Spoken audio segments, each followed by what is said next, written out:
En la sombra del miedo atómico y de la Guerra Fría, nació un cine nuevo en los años 50, que miraba a las estrellas y veía esperanza y horror. No eran solo películas, eran espejos de la ansiedad y de la imaginación humana, desde platillos voladores hasta mundos prohibidos. Revisemos 15 grandes obras de ciencia ficción que definieron una generación de asombro y miedo. 15. Día en que la Tierra quedó inmóvil. Se estrenó y dejó a todos atónitos. No fue la primera invasión alienígena, fue la primera en convertir a la humanidad en la amenaza. La Tierra quedó inmóvil. Recibió elogios por su inteligencia en un género visto como pulp.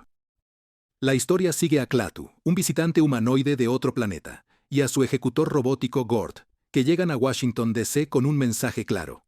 Detengan sus guerras o enfréntense a la aniquilación. Esto no fue una película B. Fue una advertencia moral disfrazada de ciencia ficción. Detrás de cámaras, la producción enfrentó el escrutinio del gobierno. Pentágono se negó a cooperar. Tras el mensaje antiguerra de Scripps, derechistas lo acusaron de propaganda comunista. Banda sonora, con Ari Thane, fue demasiado para emisoras. La audiencia aplaudó su sofisticación ya. Críticos la aclamaron como parábola de paz en un mundo nuclear. Las palabras finales, la decisión recae en ti, resonaron fuera de los cines. Hoy, cuando la Tierra se detuvo, permanece atemporal. Una película que preguntó si la humanidad era madura para sobrevivir. Su legado perdura como profecía y súplica. Quizá la mayor amenaza alienígena somos nosotros. Número 14. Planeta Prohibido. 1956. Mucho antes de Star Trek, MGM invirtió millones en lo que sería la mayor producción de ciencia ficción de la década. Deslumbrante CinemaScope. Visuales, paisajes sonoros y un robot llamado Robbie, que luego sería un icono pop, situado en Altair IV. La película reinventó la tempestad de Shakespeare en el espacio. El comandante Adams y su equipo descubrieron al Dr. Morbius y a su hija, viviendo entre las ruinas de una civilización alienígena desaparecida, y algo invisible y aterrador los acechaba. El público de 1956 nunca había visto algo así. Los decorados eran inmensos. Los efectos especiales fueron revolucionarios, pero no todos los celebraron. La película tenía matices. Deseo prohibido, soberbia y culpa freudiana desconcertaron a los censores. Algunos grupos religiosos protestaron por su indecencia psicológica, alegando que el monstruo del ello simbolizaba impulsos pecaminosos. La producción estuvo plagada de tensiones. Walter Pidgeon se enfrentó al director Fred M. Wilcox por el tono. Pero el estudio temía no recuperar costos. La película resurgió en la televisión e inspiró a cineastas. Años después, Forbidden Planet es considerada una de las cintas de ciencia ficción más visionarias. No solo mostró el futuro, predijo los peligros de nuestros demonios internos desatados por la tecnología. Número 13. La invasión de los ladrones de cuerpos. 1956. Imagina volver a casa y ver que todos a quienes amas, tus amigos y tu familia, siguen siendo los mismos, pero no invasión de los ladrones de cuerpos. Los ladrones de cuerpos asustaron al público con una pesadilla silenciosa que refleja el miedo de la Guerra Fría a la conformidad, la paranoia y la pérdida de identidad. La historia transcurre en Santara, un pueblo pequeño, donde vainas misteriosas duplican a las personas sin emoción. Es horror sutil, no hay monstruos ni sangre, solo el miedo a la asimilación. La película se rodó con presupuesto modesto, y su tensión resultó inquietante y real. Algunos lo vieron como macartismo. Otros lo leen como anticomunista, retratando una sociedad consumida por una mentalidad colectiva. Incluso Don Siegel, el director, admitió que prefirió dejarlo abierto a la interpretación, lo que aumentó su misterio. Se discutió si el final original, desesperanzado y sombrío, era demasiado gris para el público. La productora impuso un prólogo y un epílogo de último minuto para sugerir una resolución más optimista, diluyendo su mensaje, pero asegurando el estreno a pesar de las interferencias. La invasión de los ultracuerpos se convirtió en un fenómeno cultural. Luego, críticos la colocaron entre las grandes parábolas políticas del cine americano. Su frase "Pod People" entró en el léxico, marcando la conformidad. Y lo más aterrador, la película no terminó. Su advertencia de perder la propia humanidad resuena todavía ante el control masivo y el miedo. 12. La cosa de otro mundo, de 1951. Antes de que John Carpenter la reinventara décadas después. Howard Hawks, La cosa de otro mundo, asustó a las audiencias de la Guerra Fría con su aislamiento claustrofóbico y su miedo a lo desconocido. La película empieza en una base ártica congelada, donde científicos descubren una nave enterrada en el hielo y la criatura humanoide atrapada dentro. Lo que sigue no es solo una lucha por sobrevivir, sino un estudio de la paranoia. Al estrenarse, fue aclamada como emocionante e inteligente. La mezcla de acción y alegoría. Los críticos aplaudieron su diálogo y su ambigüedad moral, pero miró sus implicaciones. Algunas personas lo vieron como una alegoría de la infiltración comunista. Sigue mirando. Los cielos se convirtieron en un eslogan de sospecha en una época en que los vecinos temían a otros vecinos a sus espaldas. La producción de la película estuvo plagada de conflictos creativos. Aunque oficialmente dirigido por Christian Naab, la mayoría de historiadores coinciden en que Howard Hawks, la mente legendaria detrás de His Girl Friday, dirigió gran parte de la película él mismo. Quería velocidad, energía y diálogo que hiciera la película parecer real de verdad. La criatura de Arnés aterraba al público, no por efectos, sino por la sugestión en destellos, sombras y luz. Los censores casi prohibieron escenas violentas con fuego y electricidad, por ser brutales para la época. Décadas después. La criatura de otro mundo es uno de los horrores de la ciencia ficción más influyentes. Enseñó a cineastas del futuro que lo que no se ve suele ser más aterrador que lo que se ve. A veces el verdadero monstruo es nuestro miedo a lo que no entendemos. El número 11, La Guerra de los Mundos, 1953. Cuando la Guerra de los Mundos estalló en las pantallas, redefinió el género de invasiones alienígenas basado en la novela de H. G. Wells. Trasladó el miedo victoriano a la era atómica. Los marcianos no solo aterrizaron, destruyeron ciudades que simbolizaban la impotencia de la humanidad. Ante la aniquilación cósmica desatada en plena tensión nuclear, sorprendió a las audiencias. Edificios vaporizados, soldados derretidos y iglesias derrumbadas bajo trípodes luminosos. No era el terror educado de la ciencia ficción anterior. Era el apocalipsis mostrado en Technicolor. La controversia fue inmediata. Algunos grupos de la iglesia lo condenaron por mostrar sacerdotes vaporizados rezando. Otros llamaron propaganda gubernamental para fomentar la paranoia de la Guerra Fría ya. Detrás de cámaras, Gordon Jennings, jefe de efectos, casi renuncia por fallos técnicos con maquetas y rayos de calor que casi prendieron fuego. Cecil B. DeMille, según se dice, asesoró en las escenas para que el caos pareciera bíblico. Y aún bajo el espectáculo, hay un mensaje: que la humildad y la fe, no el poder de fuego, salvarían a la humanidad si ganara el Oscar. Para efectos visuales, la audiencia entusiasta aplaudió, pero sus imágenes inquietantes nunca abandonaron sus mentes. Hasta hoy, las máquinas de guerra marcianas figuran entre los diseños más icónicos y conocidos de la historia del cine. La Guerra de los Mundos no fue solo entretenimiento, fue un reflejo de nuestras pesadillas atómicas. Se atrevió a preguntar si el juicio venía de las estrellas. ¿Mereceríamos misericordia? Número 10. Ellos 1954. Si la Guerra de los Mundos traía el apocalipsis desde arriba, imagina el terror desde abajo. Este clásico de Warner Bros. Fue una de las primeras películas de monstruos gigantes de la era atómica, una mutación de la ciencia, el miedo y la naturaleza desbocada. Cuando la policía descubre una familia mutilada en el desierto de Nuevo México, surge una verdad. Hormigas mutadas por pruebas nucleares crecieron, monstruosas, rumbo a la civilización. Rodada con tono noir, fue un gran éxito entre el público que vio la alegoría, experimentos humanos volviendo contra él. La producción no fue nada fluida. Originalmente se pensaba filmarla en 3D a color. El proyecto sufrió recortes presupuestarios y desastres técnicos. Las grandes hormigas mecánicas fallaban constantemente, obligando al equipo a filmar mayoritariamente de noche para ocultar los defectos. Los actores tuvieron que gritar por encima de los ruidosos motores servo que impulsaban a las criaturas, lo que provocó constantes regrabaciones de diálogo. A pesar de los obstáculos, TEM fue sensación instantánea. Críticos lo llamaron absorbente, alarmante e inteligente. Censores del gobierno alzaron cejas ante la negligencia atómica. Un tema que Estados Unidos no estaba listo para 1954. En las décadas siguientes, TEM pasó de monstruos a cápsula del tiempo cultural, reflejo sombrío de la ansiedad nuclear envuelto en ficción pulp. Su legado dio origen a un subgénero de monstruos de la era atómica, desde Godzilla hasta Tarántula. Las hormigas quizá eran mecánicas, mas su símbolo vivía. Un aviso. En la búsqueda de poder podríamos desatar horrores. No podemos controlar. Número 9. El increíble hombre que se encoge, 1957. Entre ciencia ficción de los años 50, El hombre que se encoge no destacó por su tamaño, sino por su intimidad. Dirigida por Jack Arnold y basada en la novela de Richard Matheson. Una idea simple. Un hombre que, tras exponerse a una niebla radiactiva, se encoge y se convierte en una de las exploraciones profundas de la existencia humana filmadas.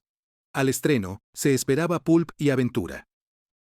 Obtuvieron una reflexión sobre la impotencia, la masculinidad y el miedo a la insignificancia en un universo incomprensible. Los efectos especiales fueron asombros para su época. Escenografías muy grandes, props y fotos que hacían a Grant Williams parecer tan diminuto. Sin embargo, su final filosófico inquietó también a muchos. La película no termina con rescate, sino aceptación. Al hacerse más pequeño que Adams, comprende que la vida tiene sentido. Religiosos protestaron, desafiando el orden divino. Jefes del estudio dudaron del tono sombrío y propusieron un final. El héroe se salva. El director Jack Arnold se negó. Detrás de cámaras, la producción fue agotadora. Se tuvieron que construir decorados a distintas escalas y los técnicos pasaron semanas perfeccionando tomas en que Williams luchaba contra un gato o una araña. A pesar de estos esfuerzos, el presupuesto de la película se disparó y Universal consideró brevemente archivarla. Cuando se estrenó, la crítica lo aclamó como una obra maestra. Ganó el primer premio Hugo a la mejor presentación dramática, y décadas después su monólogo de cierre sigue citándose en escuelas de cine y en clases de filosofía. El hombre increíble que se encoge recordó a los espectadores que el mayor enemigo de la humanidad no es la radiación, es nuestro miedo a ser olvidados. El número 8 vino del espacio exterior, 1953. En una era obsesionada con la invasión. Vino del cosmos y se atrevió a simpatizar con los extraterrestres. Distribuida por Universal, basada en Ray Bradbury. Esta película cambió la paranoia. Un astrónomo aficionado presencia un meteorito que cae en el desierto. Pronto, la gente desaparece y reaparece distinta. El pueblo, en plena histeria. Pero surge un giro. No son invasores, son viajeros varados que buscan reparar su nave. El público, que esperaba destrucción, quedó conmovido por su compasión. El mensaje fue claro: el miedo nos vuelve monstruos. Ese mensaje casi prohibió la película en pleno macartismo. Historias que entendieran a extraños provocaron sospechas. Universal exigió cambios para hacer a los extraterrestres amenazantes. Bradbury se opuso. Defendió la empatía sobre el miedo, y ganó poco. La película también fue pionera en tecnología 3D y sorprendió a las audiencias con impactos de meteoros y persecuciones por desiertos, que saltaban fuera de la pantalla. Pero no todos quedaron impresionados. Algunos críticos la llamaron subversiva. Aunque el FBI asistió a las primeras funciones por su tono anti-histeria, a pesar de la reacción, procedía del espacio exterior y se convirtió en un éxito inesperado. Abrió la puerta a imágenes alienígenas más complejas, influyendo en los encuentros del tercer tipo y décadas después de E.T. Bajo cielos desérticos, la película susurró una idea radical. Quizá los invasores reales no vienen del espacio exterior. Quizás son los miedos que proyectamos sobre otros. Número 7. La Mosca, 1958. En una era de cohetes y radiación, La Mosca difuminó la frontera entre genio y monstruosidad. Al estrenarse, críticos lo calificaron de horror. Audiencias gritaron y luego no pudieron dejar de pensar en ello. La historia sigue al científico André Debra. Crea un teleportador. Pero durante un experimento, una mosca entra y fusiona sus átomos. El resultado es una de las transformaciones más trágicas de la historia del cine. Lo que empieza como triunfo se vuelve horror grotesco mientras André pierde su humanidad. Censores inicialmente trataron de bloquear su estreno, alegando que era demasiado sangriento para el público. 20th Century Fox los ignoró, apostando al shock. Tenían razón. La película fue un éxito por su final inolvidable, y la mosca atrapada en la telaraña gritaba: ¡ayúdame! Tras bambalinas, David Henderson se negó a usar la máscara completa. Kurt Newman le aseguró que no arruinaría su carrera. Vincent Price encarnó al hermano de André y no pudo dejar de reír en las escenas finales. No fue por burla, sino por incredulidad ante el poder del film. Poder raro. Crítica la llamó Monster Pulp, pero la película mantuvo su mezcla de tragedia y terror, influyendo en Cronenberg y en el remake de The Fly y en La Dimensión Desconocida. Lo que hace inquietante a La Mosca no es su efecto real. Es la obsesión por el progreso que borra realmente el alma. Es una fábula sobre ciencia que va mal, amor probado y el precio de la curiosidad. 6. 20.000 leguas bajo el mar. 1954. Disney anunció que adaptaría el clásico de Jules Verne. Muchos creyeron que era imposible. ¿Cómo podría un estudio visionario con enfoque familiar contar una historia de obsesión? La rebelión y la ciencia desatadas bajo las olas. 20.000 leguas bajo el mar no solo cumplieron las expectativas, las superaron. Estrenada en CinemaScope, se convirtió en una de las películas más ambiciosas de su década. La historia sigue al Capitán Nemo, interpretado con un brillo inquietante por James Mason, mientras manda el Nautilus a través de océanos y zonas morales grises. Sus pasajeros, el profesor Aaron Acts y Ned Land, Kirk Douglas y Coneo son sus cautivos y testigos de Anne Noment, su cruzada contra un mundo violento e hipócrita. Al principio parecía aventura pura, pero bajo el espectáculo surgía una filosofía oscura. El odio de Nemo al imperio y al progreso ciego mostraba la culpa de la posguerra y el miedo nuclear. Algunos críticos dijeron que la película simpatizaba con radicales antisistema y la marina de EE-UU se distanció de la promoción por sus matices antimilitaristas. Detrás de escenas, Disney gastó su obra de acción en vivo más cara, $6 millones, una gran apuesta. En 1954, el rodaje del Ataque del Calamar fue una pesadilla. Originalmente filmada en Sunset, la secuencia falló. Debió grabarse de noche, entre tormentas artificiales que exigían luces y tomas. A pesar del caos, fue obra maestra. Ganó premios de la Academia por dirección de arte y efectos, y elevó la ciencia ficción al cine de prestigio. Hoy, 20.000 leguas de viaje submarino sigue siendo triunfo de la imaginación y advertencia sobre la sed de poder humano. Un viaje que nos recuerda que a veces el abismo real está dentro. Número 5. El Blob. 1958. Cuando el público vio por primera vez al Blob, rieron y luego gritaron. Una película de bajo presupuesto para autocine sobre un alienígena sin forma que devora un pueblo de Pensilvania. Se convirtió en sensación. Protagonizada por un joven Steve McQueen en su primer papel. Transformó un concepto barato en una metáfora del miedo descontrolado y una crítica a la Guerra Fría. Paranoia. La película empieza inocente. Cae un meteorito, surge una criatura gelatinosa y un joven intenta avisar al pueblo. Pero a medida que la masa gelatinosa crece, también la histeria crece. Las autoridades desestiman advertencias. Los medios entran en pánico y la civilización tiembla. ¿Te suena?